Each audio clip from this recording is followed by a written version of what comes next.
दोस्तों नमस्कार। ज्योतिष ग्रह भाई अमरेंद्र में मैं आपका बहुत बहुत स्वागत करता हूँ। दोस्तों आज मैं आपसे चर्चा करूँगा वास्तु शास्त्र में उपयोग होने वाले शीशे और दर्पण क्या महत्व रखते हैं हमारी प्रतिदिन की ज़िंदगी में। क्योंकि जैसा हम लोग जानते हैं कि जो शीशा और दर्पण का एक अलग रोल होता है। दर्पण जो होता है this is a reproduction of energy. तो हम लोग बहुत बार ऐसा करते हैं कि जैसे किसी तरह का वास्तु दोष किसी दिशा में आ गया है और उस दिशा को परिवर्तित करना है, तो हम लोग उस दिशा में आईना लगा देते हैं, जिसको दर्पण मैं बोल रहा हूँ, सो दैट कि वो इमेज वहाँ पे ट्रांसफ़र हो जाए और वो वास्तु के अनुसार भी वो सही हो जाए। तो आज उसी से जुड़ी हुई कुछ चर्चा करूँगा। उसके अलावा जो हमारे समाज में एक किंवदंती फैली है कि शीशा टूटना भी शुभ नहीं होता है। कभी कभी आम कांच की जो खिड़कियाँ होती हैं वो भी टूट जाया करती हैं। तो उसमें भी वास्तुशास्त्र में क्या महत्व है उस पर मैं आपसे चर्चा करूँगा। ठीक है, तो आइए शुरू करते हैं। दर्पण और शीशे का हमारे प्रतिदिन के ज़िंदगी में वास्तुशास्त्र के अनुसार क्या महत्व है। जैसा कि हम लोग जानते हैं कि हमारा जो वास्तुशास्त्र है वो पंच तत्व पर आधारित है। पंच तत्व का मतलब क्या हो गया? अग्नि, जल, वायु, आकाश, पृथ्वी। ये जो तत्व हैं ये हमारी आम जिंदगी को प्रभावित करते हैं। उसके अलावा जो भी दिशाएं होती हैं वो दिशाएं भी जो होती हैं वो उस तत्व को निरूपित करती है। उसके अलावा दर्पण एक ऐसी चीज़ है कि अगर आपने सही तरीके से दर्पण का जो प्लेसमेंट है वास्तुशास्त्र के अनुसार अपने कमरे में, घर में कर लिया, तो ये आपके लिए बहुत ही अच्छी स्थिति और बहुत अच्छा रिजल्ट प्रोड्यूस करता है। घर में सुख समृद्धि का वातावरण कर देता है।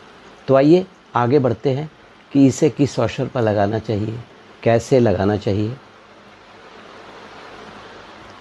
देखिए, सबसे पहले ये ध्यान रखिए कि अगर वास्तु के अनुसार अगर आप कोई दर्पण लगाना चाह रहे हैं, ठीक है, तो कोशिश कीजिए ये स्क्वायर शेप का हो, रेक्टेंगुलर भी नहीं हो, स्क्वायर हो। चारों जो कोना होना चाहिए वो 90 डिग्री का होना चाहिए। उससे होता क्या है ना कि जो एनर्जी होती है वो बाहर एक्सपेल नहीं हो पाती है और उसका जो सेंटर पॉइंट होता है वो आपके लिए एक पॉजिटिव एनर्जी का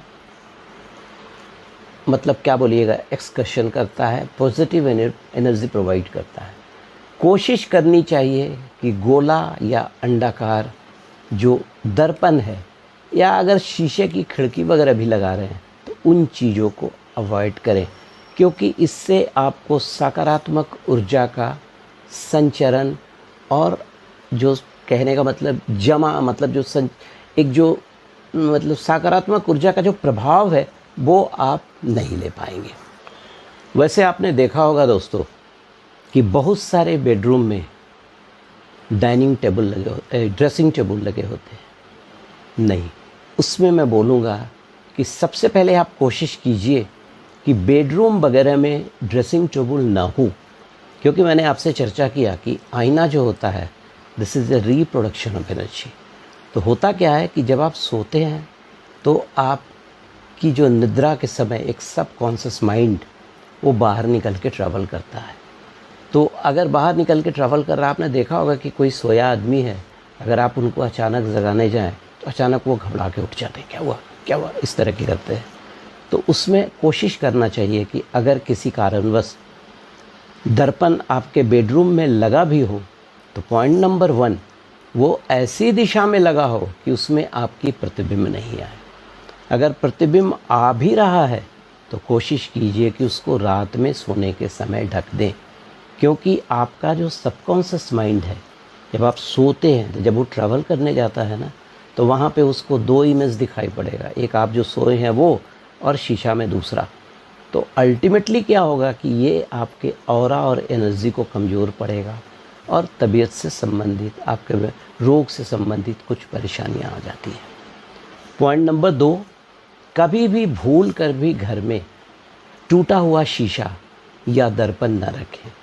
अगर टूट गया है या चटक गया है, इमीडिएटली उसको रिप्लेस कर दें। ये आपके लिए अति उत्तम होगा। ठीक है, अब आइए, अगर हम इसी तरह पॉइंट नंबर 3 में मैं बताऊंगा कि वास्तु के अनुसार घर में कभी भी एक दूसरे आमने सामने दर्पण बिल्कुल नहीं लगाना चाहिए। क्या होता है कि इससे मतलब दर्पण लगने से ये इमेज उसमें आ गया, वो इमेज इसमें आ गया, तो इसमें जो ऊर्जा का जो एक संचारण होता है, एक तारतम्य होता है, वो बिल्कुल गड़बड़ा जाता है। इसलिए कोशिश कीजिए कि भूल कर भी आप एक आईना के सामने दूसरा आईना, मीन्स एक दर्पण के सामने दूसरा दर्पण न लगाएं, नहीं तो घर का जो सकारात्मक एनर्जी है ये आपको परेशान करेगी। ऐसी एक आम में मान्यता भी है कि घर में अगर कोई शीशा टूट गया या भूल से भी कोई दर्पण टूट गया तो लोग ये समझते हैं कि उसने अपने ऊपर जो विपदा आपदा आ रही थी उसको ले लिया। मे बी ये ट्रू हो सकता है, क्योंकि वहाँ पर इतनी नेगेटिव एनर्जी थी कि उसने शीशे पर क्या बोलते हैं उसको, प्रहार करके उसको तोड़ दिया। ठीक है, अगर इस तरह की स्थिति आ गई है तो इमीडिएटली उस टूटे हुए शीशे या दर्पण को घर के बाहर कर दीजिए। दूसरा, उस घर के प्रत्येक व्यक्ति को कोशिश करना चाहिए कि बगल में कोई भी तालाब वगैरह हो या कोई भी जल वगैरह हो, वहाँ पे जाकर अपने चेहरे को देख ले। नहीं तो अगर जल वगैरह या तालाब वगैरह नहीं है तो कुछ नहीं करना है, एक कटोरी में सरसों का तेल लेकर चेहरा देख लें। सारे परिवार एक ही कटोरी में देख लें, एक ही तेल में देख सकते हैं, और उसको किसी भी पीपल के नीचे जाकर रख दें।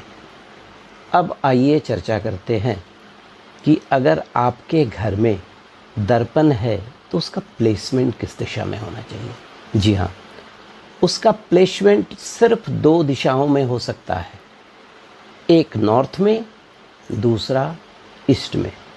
भूल कर भी नैऋत्य कोण में, नैऋत्य कोण जिसे हम साउथ और वेस्ट मतलब दक्षिण पश्चिम का कोना करते हैं, या पश्चिम में, या वायव्य कोण जो वेस्ट और नॉर्थ का जो कोना होता है, या पश्चिम में या दक्षिण में भूल कर भी नहीं लगाएं आईना। इस चीज़ को एकदम स्ट्रिक्टली याद रखें। कोशिश कीजिए कि ये पूरब में लगाएं या इसको आप उत्तर में लगाएं, क्योंकि जैसा मैंने आपसे कहा कि ये जो आईना होता है ना, ये रिप्रोडक्शन ऑफ एनर्जी, ये आपको अच्छी सकारात्मक ऊर्जा भी प्रदान कर सकती है, लेकिन अगर आपने गलत दिशा में प्लेस कर दिया तो फिर दिक्कत हो जाएगी। क्योंकि होगा क्या, सपोज आपने नैऋत्य कोण में लगा दिया आईना, एक एग्जाम्पल बता रहा हूँ, तो उसके ठीक सामने क्या पड़ता है, ईशान कोण। वो आपका जो ईशान कोण है, जो सुविधा प्रदान करने वाला कोण है, वो ट्रांसफ़र होके चला आएगा नॉर्थ साउथ वेस्ट में। तो क्या होगा, उसका प्रोडक्शन, उसका जो ऊर्जा का संचरण होगा गड़बड़ाएगा। तो आप कोशिश कीजिए। तो दोस्तों, ज्योतिष अग्रह भाई अमरिंदर में एक छोटी सी इन्फॉर्मेशन मैंने आपके साथ शेयर की कि वास्तु के अनुसार शीशा को कहाँ पर लगाया जाए। और अगर आपको मेरा वीडियो पसंद आया हो तो लाइक कर दीजिएगा और सब्सक्राइब भी कर दीजिएगा और बेल आइकॉन दबाना मत भूलिएगा कि सो दैट कि मेरा कोई भी नया वीडियो आए तो आपको information at the same time मिल जाए। धन्यवाद।